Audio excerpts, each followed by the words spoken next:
que a Polícia Militar Ambiental aqui de São Paulo, ela resgatou 6 crianças e 8 adultos em Boiçucanga. Né? Vocês que nos acompanham pela televisão podem ver imagens, né, desse resgate, né? 8 adultos e 6 crianças. E outra equipe da Polícia Militar Ambiental também, ela resgatou uma família inteira de uma casa que estava completamente inundada. Por que eu coloco esse dado aqui? Primeiro porque, professor, nós temos em São Paulo a melhor polícia militar de todos os estados do Brasil e a menos remunerada. Né? É a que ganha menos e a que faz, que entrega mais. E nós tivemos, no último governo do estado de São Paulo, toda uma comoção em torno das câmeras dos uniformes dos policiais. Quantas pessoas não poderiam ter sido salvas se, ao invés de pagar nuvem e equipamentos tecnológicos para policiais que trabalham bem e ganham pouco, nós não tivéssemos também alocado recursos em equipamentos para essas áreas de tragédia iminente e que agora a gente vê que se fazem necessários e que teriam salvo vidas, dessas vidas que foram perdidas nesta tragédia no litoral norte. Agora são 15 horas. Pavinato, eu vou fazer apenas um comentário. Eu trabalho mais com defesa e menos com segurança pública. Mas a segurança pública está inserida dentro de um contexto geral. O que nós observamos, pelo menos pelo que eu tenho acompanhado, tá? Nós temos recursos humanos de alta qualidade. Sim, o que significa isso? Há militares da Polícia Militar, há civis da Polícia Civil e há tropas específicas dentro de cada unidade, além das demais. Por exemplo, o pessoal fala pouco da Guarda Civil Metropolitana, eu não sei se é esse o termo que é dado aqui em São Paulo, mas que também são muito bem trabalhados, são muito bem treinados.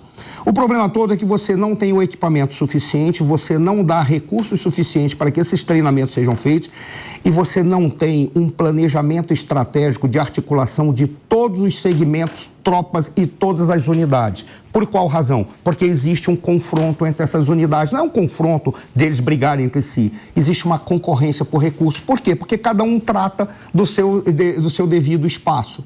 Ora, isso significa que precisa ter uma articulação geral, você precisa ter um Ministério da Segurança? Não, não precisa ter um Ministério da Segurança. O que precisa ter é uma clareza, afinal de contas, como é que você vai trabalhar com essas unidades, para que você possa fazer os investimentos nos recursos e no aparelhamento. O aparelho adequado, correto. Por exemplo, você encontra... Por que eu trouxe a questão de resolver o problema dessas regiões? Porque lá o crime organizado tomou conta. O crime organizado tomou conta da maneira de construir as residências, os prédios. E não é só lá, é no Brasil inteiro, é aqui em São Paulo. Por isso que não adianta você fazer uma atividade, e aí que vem agora, é muito interessante, nós precisamos dos recursos agora, para matar a dor dessas pessoas. Mas é agora que se vai fazer um investimento para a tragédia que virá daqui a um ano. Porque essa tragédia vem. Não adianta. A natureza está aí, está dizendo, eu vou mandar mais água do que eu mandei no ano passado. Ou se eu mandar menos, não vai adiantar, porque a alternativa que tem que ser colocada, com todo respeito à sua excelência, o atual ministro, eu creio que então ele era prefeito de São Paulo, que ele, tudo bem, tem que botar o aviso, mas andando pelas regiões lá do Palmeiras, lá pelaquela região lá, tinham placas, aqui corre risco de alagamento. É essa a medida? É essa a medida. Avisar faz parte, mas você precisa ter o quê? Você precisa ter saneamento adequado, você precisa ter bolsões para recolher água, você precisa verificar onde que faz a absorção de água, onde que tem cimento excessivo, onde que você vai fazer plantação, ou seja, tudo isso é uma política pública. Agora, por que entra a segurança pública nessa jogada? Porque em determinados bairros, em determinadas regiões, você não vai fazer nada porque aquilo está tomado. Aí tem que ter bravura para enfrentar esses grupos organizados. Você não acha que o crescimento, de tudo isso que o senhor falou, não acompanha, o crescimento não acompanha a cidade vai crescendo, mas tudo isso que o senhor colocou em questão parece que não cresce junto, não há acompanhamento. São Paulo cresce, a cidade litorânea cresce, mas cadê toda essa política urbana? Não acompanha junto, não tem como. É um absurdo você andar na cidade. A única coisa que acompanha é o IPTU. É um minuto, só vou ter um comentário. Quando você anda na cidade de São Paulo, lá na Pompeia, no bairro que o senhor citou aí, não é o único lugar que tem uma placa que vai alagar. Todo lugar tem. Todo lugar tem uma placa. Essa é a medida. Colocar a placa é simples, o difícil é ir na fonte. Isso demonstra, professor Rodolfo, Pavinato, Negão, a péssima qualidade do nosso gestor público. Eu não vou falar político, porque política é quem está fazendo campanha, faz política. O gestor público, o cara que senta num cargo, que deixa a política parcialmente de lado, a política partidária, o mimimi, o disse-me-disse, o nós contra eles de lado e assume a postura de um chefe, de alguém que precisa fazer. Vou dar um exemplo aqui de um país que é o Japão. O Japão tem furacão, o Japão tem tsunami, terremotos de tempos em tempos. Até assim como explosão de usina nuclear. Tudo é planejado, até a explosão de usina nuclear. Até vazamento. Mas tudo é planejado, desde como as crianças, se isso acontecer no momento e que está tendo aula, como as crianças vão sair, como vão se comportar, o asfalto que é colocado na rua, a qualidade da manta asfáltica, a quantidade para que ela suporte aquele tremor ou não tremor, as construções civis.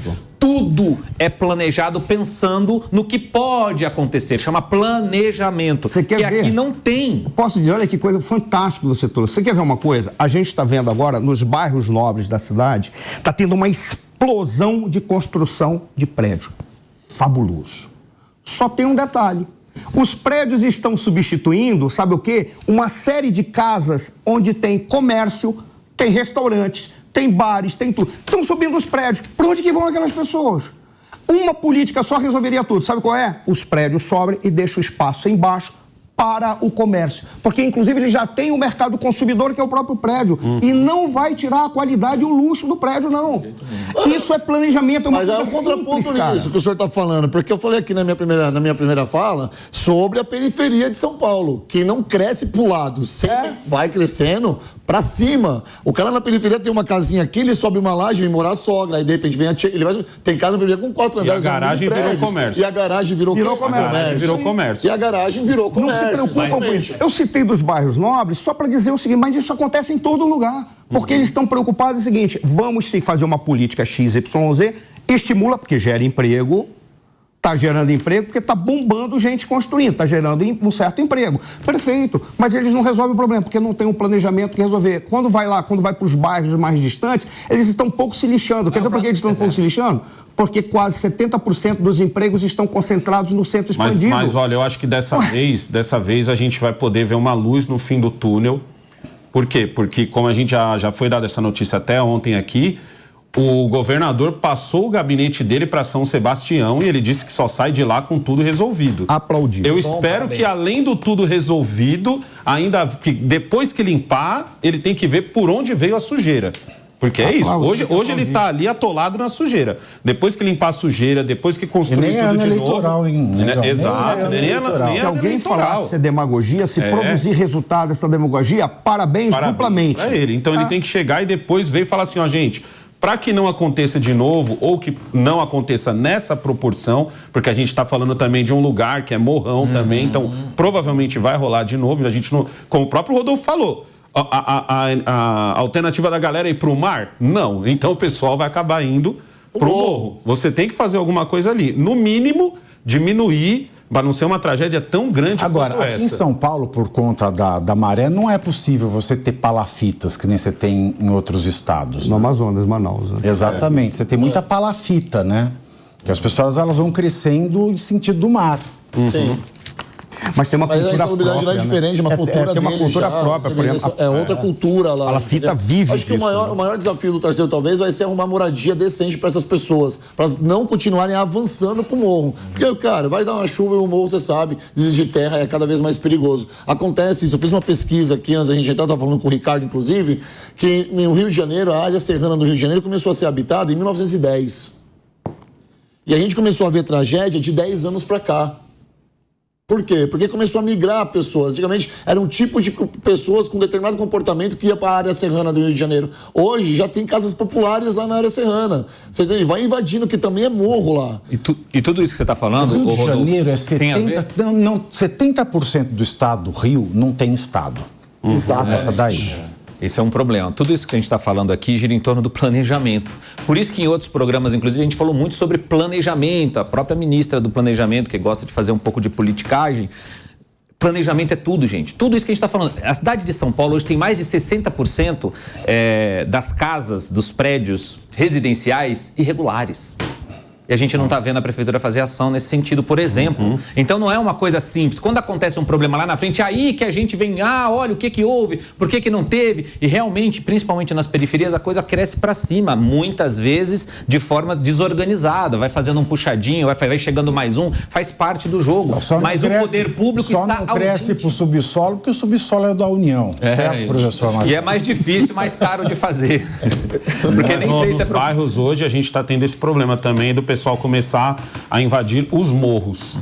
E aí você invade, começa a primeira casa, a segunda já vai construindo quase em cima da primeira, a terceira quase em cima da segunda. Então, e quando você outro problema que você refletiu, porque são loteados. O morro, ele é loteado. E sabe por quem que ele é loteado? Pelos traficantes, pelos bandidos, meu irmão.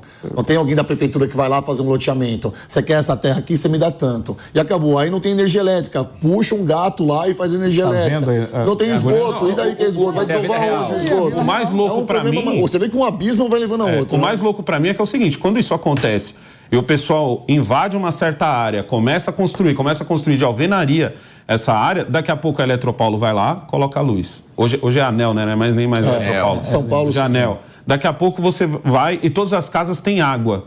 E aí você começa a se perguntar, poxa, peraí, tu colocou água, o Estado colocou água, o Estado colocou luz...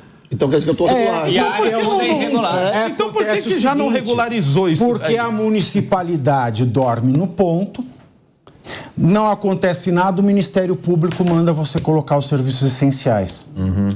Entendeu? A equação que não vai fechar nunca. Aí depois a pessoa está estabelecida.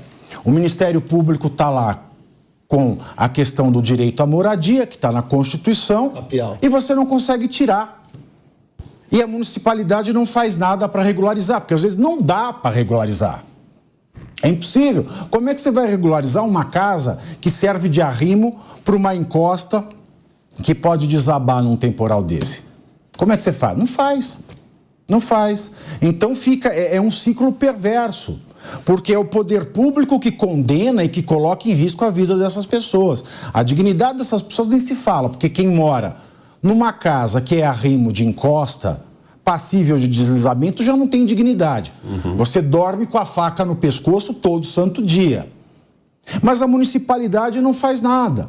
Por que que o Minha Casa Minha Vida, por exemplo, Negão, não tem um critério de pessoas que vivem em áreas com alto risco de tragédia como essa que a gente está vendo? Por que não vira uma prioridade? É isso que você fala? Exatamente. Por que não vira uma prioridade, né? É exatamente. Porque não são pessoas que só não têm... Elas estão dentro do déficit habitacional, ok.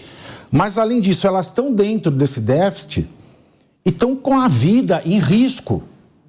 Elas estão com a vida em risco.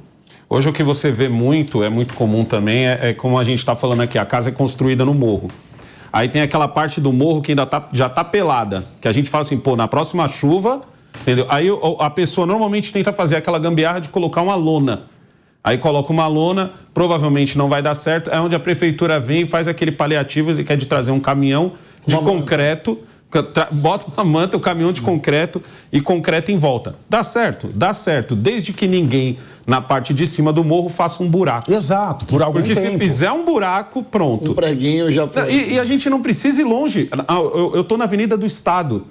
Recentemente eu gravei um vídeo mostrando, falando, pessoal, olha o que aconteceu aqui, ó. Do lado do rio, ali da Avenida do Estado. Abriu-se um buraco, assim, ó, 30 por 40 o buraco. 2, 3 chuvas, esse buraco já tinha meio metro de profundidade. E aí você vai lá, aí veio a CET, viu o buraco, colocou um cone. Veio um infeliz, tirou o bendito do cone. E agora você tem os carros que, conforme passam, estão descascando. Parece uma casca de ovo. Eu até brinco, falo, isso aqui é uma casca de ovo. Vai passar um caminhão uma hora dessas aqui na linha do ônibus, ele vai terminar de deixar fundo esse buraco. É que a chuva mostra também, Negão, o grande problema que nós enfrentamos aqui, né, cara?